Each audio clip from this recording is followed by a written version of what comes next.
गणपतया अम्बिकापतया उमापतया पशुपतया नमो नमः।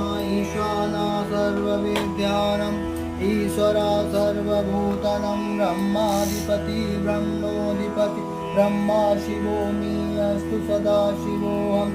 ॐ तत्पुरुषाय विद्महे महादेवाय धीमहि तन्नो शिवा प्रचोदयात्।